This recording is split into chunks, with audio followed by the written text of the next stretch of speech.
dear students, I hope you all are fine.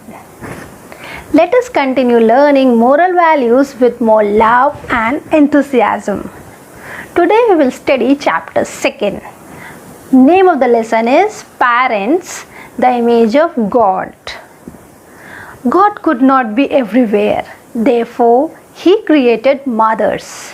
Dear children, I hope you would have heard this proverb earlier. God has created this world. He takes care of this whole world.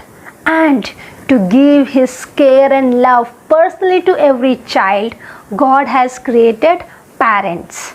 Parents are the image of God. They do a lot of sacrifice for the health and happiness of their children, and they do not demand anything from their children in return. Let me tell you a story of a mother and her son Rahul. Rahul belongs to an ordinary family. He is in class 8th. Rashi, his sister, she is in class 5th. Raghu and Revati, their parents, brought up them with love and proper care. Though they were struggling, they fulfilled all their requests and gave them opportunities to do some little household work. You know, children, one day what happened? One day, Rahul's mother asked Rahul to clean his room. Rahul did not like it. He thought that all his friends play from the time they reach home till twilight, till evening, all his friends are playing. They do not do any work at home. Only his parents make him to do household work. Rahul thought that if I calculate payment for my daily work, my parents have to give me a big amount. He noted down it on a piece of paper.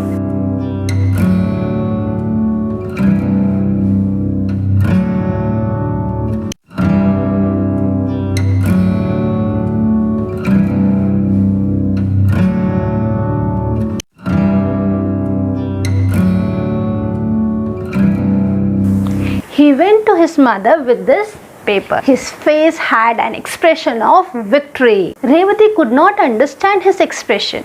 She got the paper from him.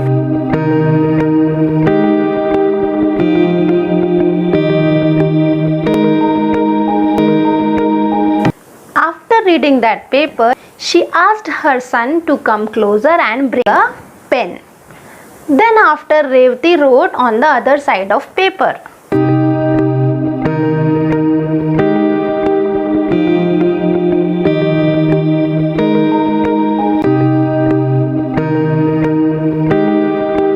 She was shedding tears while writing this. Then Rahul realized his mistake. He embarrassed his mother and cried. He got the paper from his mother, tore it into pieces and threw it into the dustbin. So dear children, what you learned from this story? The love relationship between parents and children cannot be expressed in words, but has to be revealed in actions.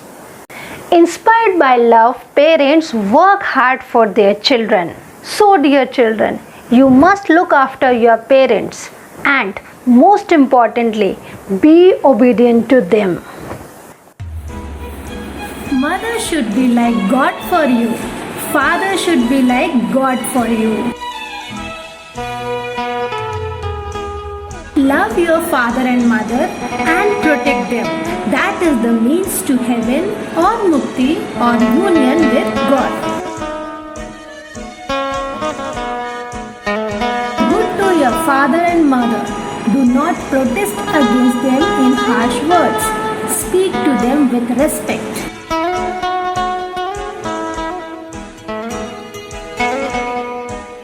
Listen to the good advice of the parents. Follow their good behavior. That is the way to grow to maturity. Do not let your parents shed tears on account of you.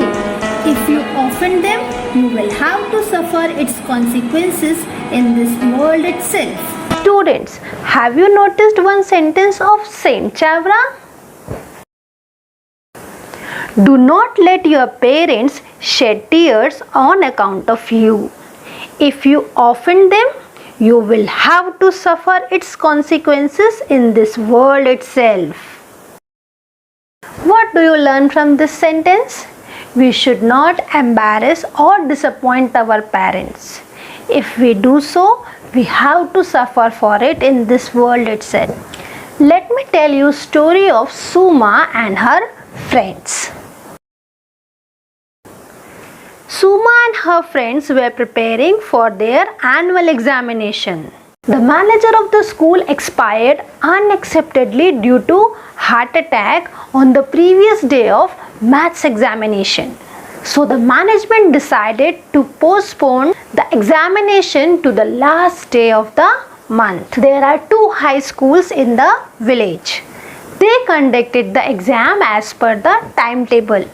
The students of Suma's school got question paper of that examination from other school students and they started studying. Suma asked her papa to get question paper from his friend's son. Papa agreed. Next day, Papa called her by his side, showed the question paper and said, "If you study this question paper, you will get full mark in mathematics, but your papa will not be happy at all. If you study honestly without the help of these questions, and even if you fail in the examination, I will not feel bad." Saying this, he offered the question paper to her. Her mother, who heard this, also supported his views. Suma was in dilemma. Dilemma means confusion. Suma is in now confusion. After thinking for a while, Suma said, "No, Papa, I don't want it. Please give it back." Hearing her firm answer, her parents embarrassed her. On the day of examination, when she reached the hall, all the students showed her the question paper, but tactfully she avoided them. Having observed all that, Priya, her best friend, went near and inquired the reason. Suma told her all that had happened at home. Priya showed the question paper and said, "See, your papa and mama are not here. They will not come to know also." In spite of all her compulsions, Suma did not see the question paper. She trusted her parents rather than her friends. So, dear students, what is the moral of this story? It is very common feature among teenagers that they trust their friends more than their parents. The influence of peer groups or friends have misguided many students, with many friendships which are against the parents' will end up in a disaster. So, dear children, let us pay attention to the words of our parents and be obedient to them. Now it's time for assignment. Dear children, take a copy and a pen and write 5 good qualities of your parents and also write an incident that made you realize the greatness of your parents. Always remember, Children, you are the treasure in the hands of your parents. thank you, goodbye.